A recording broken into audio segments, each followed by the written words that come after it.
All right, how you doing? So this is the first real video that I'm gonna post here on just some real easy repairs and modifications that you can make to your Jeep TJ. Now mine is a 2006, pretty stock. If you saw the video of if you saw the video when I first purchased the Jeep, it had a full bumper, and the bumper on the driver's side here was damaged. So to remove the rear bumper, it's just a couple of 18mm bolts, and if I remember correctly, it torques either a 30 or a 35. As a side note, I don't believe in spending a lot of money on tools, but when you get yourself a Torx set, get yourself a good strong pair or a good strong set of Torx heads. So I forgot my wrenches. Hang on. All right, I'm back. So I decided to add bumperettes, which all the bumperettes are these two. They're on the driver passenger side. Just these two little hoops, I guess you can call them. Now, one of the problems, obviously, is you've got bolts. Let's see, you've got bolts here and here, which bolt into the stock mounting position. But over here, geez, I'm terrible with the camera. I'm sorry. Over here, you got nothing, right? So that's what we're going to try to fix today.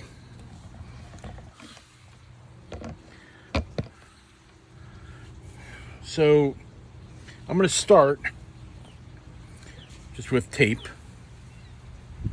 Any painter's tape will do. And I'm just going to run a tape line behind the holes here. All right. So just ran a tape line behind the holes. And then I'm just going to push the bumper as close as I can there and just mark the holes. Now in the future, my daughter's going to be helping me with this. She did a surf contest today, but we should have better video. Sorry, I guess when a phone call comes through, it shuts off my video. So I've got my holes marked. Can't really see, but you'll see once you pull the bumper off. And then the bumper, these bumperettes, I got them from Rough Country, and they're held on with standard 11/16 front and rear. So I'm just gonna take these off real quick. I use the 11/16 to hold the nut in the back.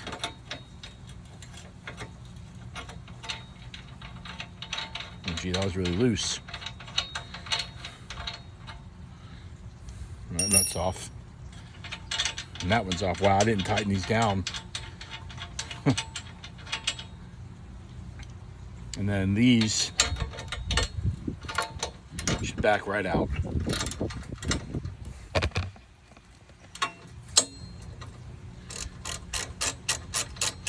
And note to self, definitely need to put some Loctite on these, because oh wait, why did I put those on there?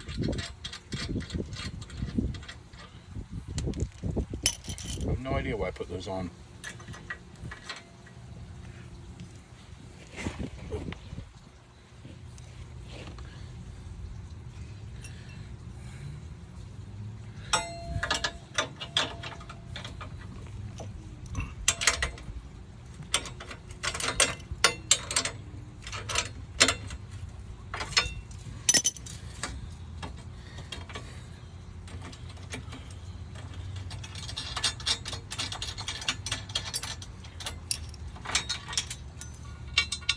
All right.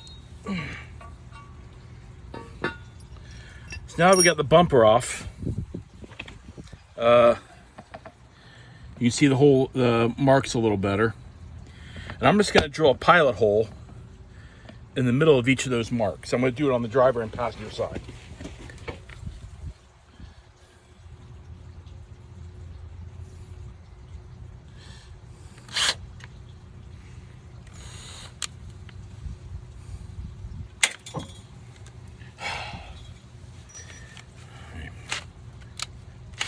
Didn't take much to break that, did it? All right, so forget the pilot hole.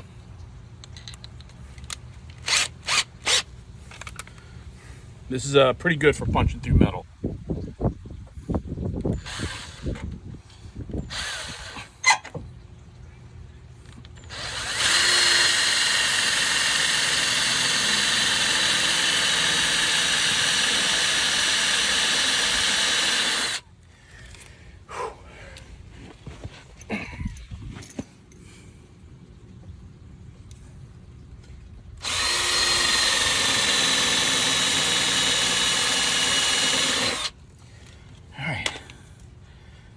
Some dents in there. Pull the tape off. It's easy to see there and there. Now it's got to punch through big enough for this bolt.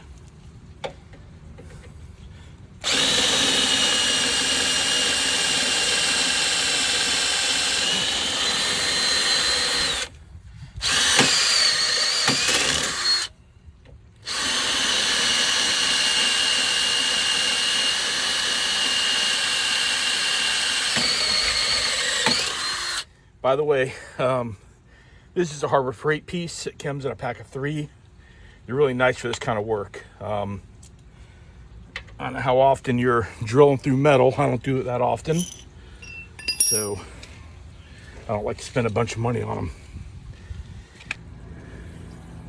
All right, so got the holes drilled out. It's gonna be these 2 here. And I painted it. It's not the best paint job in the world, but it's not the worst either.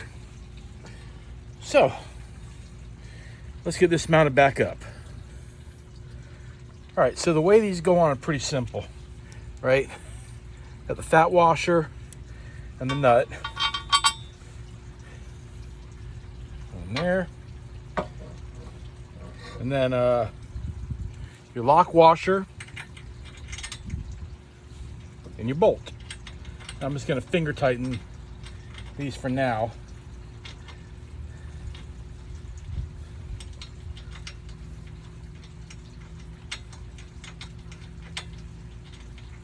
And my phone rang again. But just going to finger tighten these, and you get the general idea of what we're trying to do.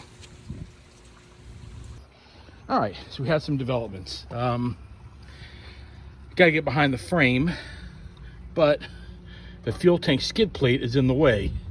And I can only lower so much because then my trailer hitch is in the way. So I lowered my trailer hitch and lowered the skid tank. By the way, the skid tank is 13 millimeters. And now I can get my hand behind the frame and I can feel these. So I'm gonna go ahead and tighten those up. All right. So the saying we had in the Army, if it's a stupid idea and it works, it isn't stupid.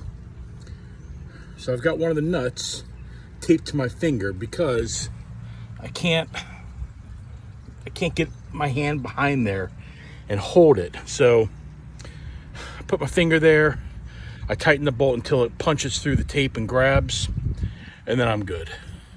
Seems to be working so far. Okay, this is the end result. I ran out of daylight. Frame's painted, bumpers are on,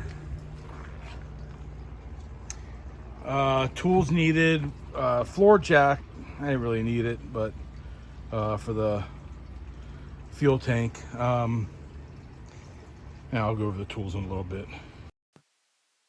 All right, so here's my takeaway from installing that bumper.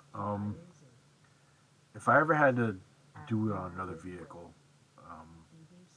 instead of drilling through the frame and trying to get the nut and washer on the back, which if you can see my knuckles, they got all tore up and it was a pain. I would instead do a tap and die set, just tap out or tap and screw some threads into the frame itself and just run those bolts into the threads and tighten them up.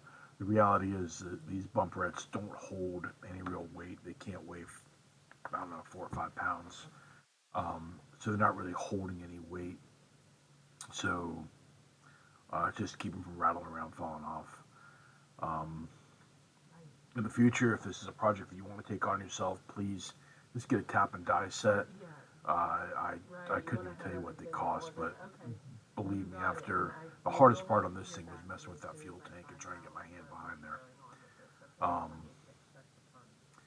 And that's it. Leave your comments. Thank you.